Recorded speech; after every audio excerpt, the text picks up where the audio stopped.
The glass doors of Eastwood Memorial Hospital hissed open with a mechanical sigh, letting in the humid night air.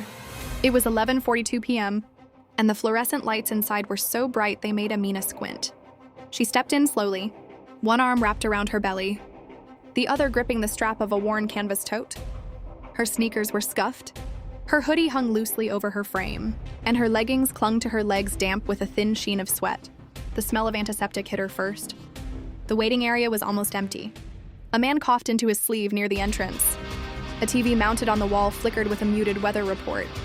Behind the check-in counter, Nurse Karen barely glanced up from her computer screen. Her blonde hair was pulled so tight into a ponytail that it seemed to tug at her pale forehead. Her eyes were cold, the kind of cold that made you wonder if she'd ever been warm. Amina took a step forward, her breath hitching. I'm in labor, she managed. My contractions are 5 minutes apart. I think I need a room. Karen looked up then, just enough to give a thin, dismissive smile.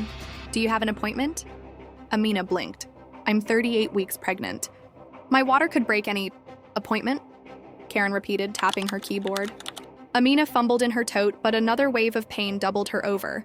She gripped the counter's edge until her knuckles went white. From the far corner, a man in a green janitor uniform paused mid-swipe of his mop. He was older, his shoulders rounded with the weight of years, his face partly hidden under the brim of his cap. He didn't say anything, just watched. Karen's voice cut through the air.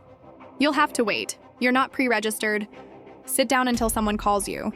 But I already registered. Karen's gaze slid past her, already moving on to something else. Another contraction hit harder this time. Amina's breath came in short bursts. Her knees buckled, but she stayed standing. The only thing keeping her upright being sheer will. Please. Check Amina Johnson. On the system, she whispered. I can feel the baby moving down. Karen sighed, leaning back in her chair. Ma'am, you're not the only patient here. Sit down. The janitor stopped mopping altogether. His gloved hands tightened around the handle of the mop. His eyes narrowed, not at Amina, but at Karen. Amina turned. She could feel the pressure building, her body screaming for her to push. She relaxed against the wall and breathed deeply.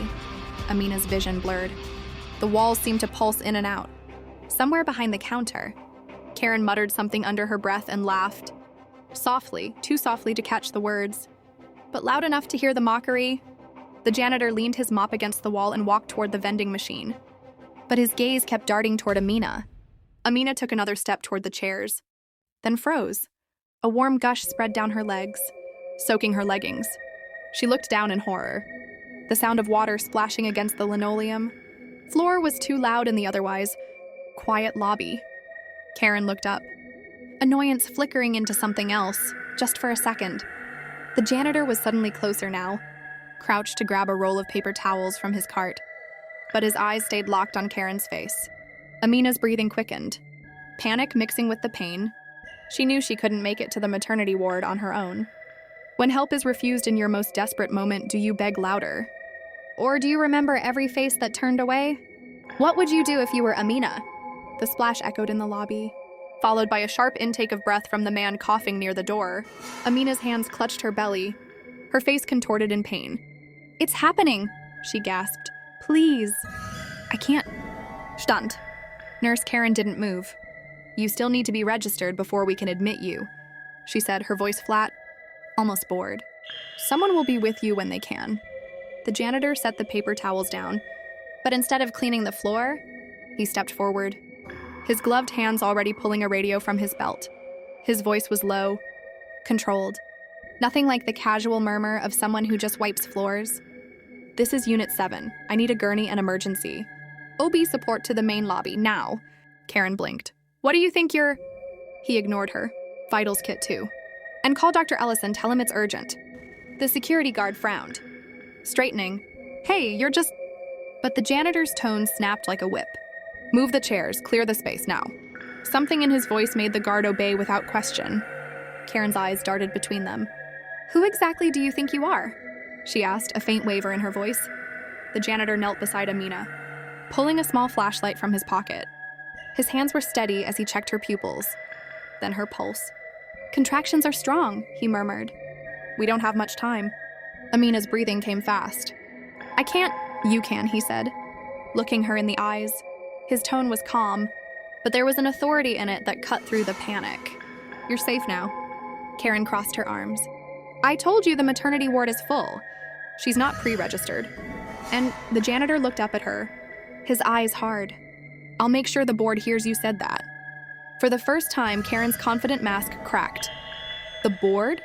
But before she could press further, 2 orderlies burst into the lobby pushing a gurney.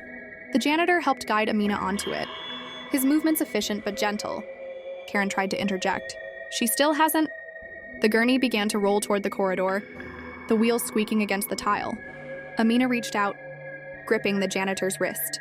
"Who are you?" she whispered. He gave the smallest smile. "Let's just say I've been watching this hospital for a long time." Her vision blurred again as another contraction ripped through her. But through the haze, she caught a final image. Karen standing frozen at the counter, her face pale. Somewhere deep in the building, a pager beeped 3 times, the sound of Dr. Ellison being summoned. And in the next 10 minutes, everything Nurse Karen thought she controlled would begin to slip away. Because this wasn't just a patient in labor. This was the goddaughter of one of the most powerful people in the hospital's chain of command. And the janitor wasn't there to mop floors. Tell me, if you were Karen, and your worst mistake just got witnessed by the wrong people, what would you do? Type that in the comment. The double doors to the maternity ward slammed shut behind the gurney, sealing Amina inside with Dr. Ellison and the emergency team. In the lobby, Nurse Karen stood rooted in place, her hands trembling against the countertop. She was trying to think of what she'd say if anyone asked. And then reality hit her. Someone would ask. The janitor returned moments later, but now he wasn't carrying a mop. He was holding a small black leather folder. The green uniform looked the same, but the posture was different. Straight-backed, commanding, as if he no longer needed to hide. He stopped in front of her. "Name's Luis Delgado, State Department of Health Investigations. I've been undercover here for 3 months." Karen's lips parted, but no sound came out.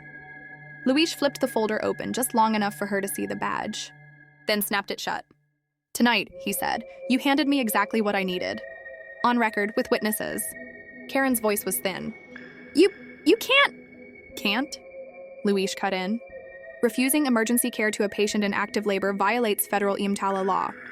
Add discrimination to that, and you've got a case that'll follow you for the rest of your life." Before she could answer, the elevator dinged.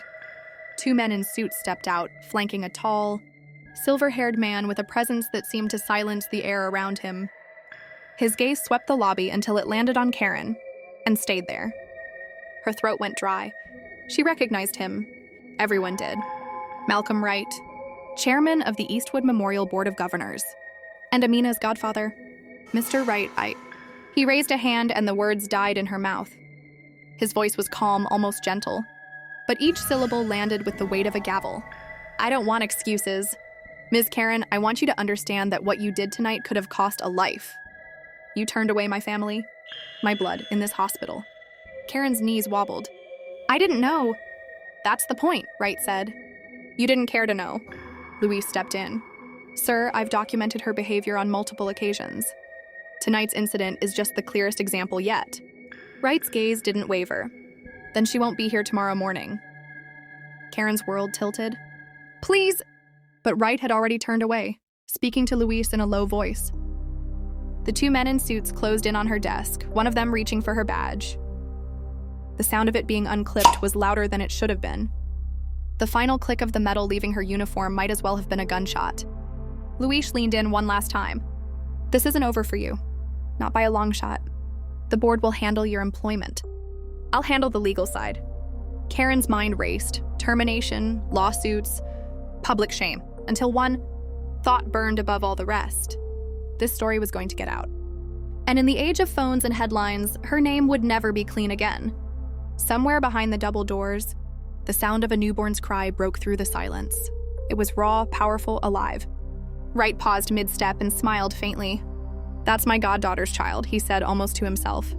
"A new life starting while an old career ends."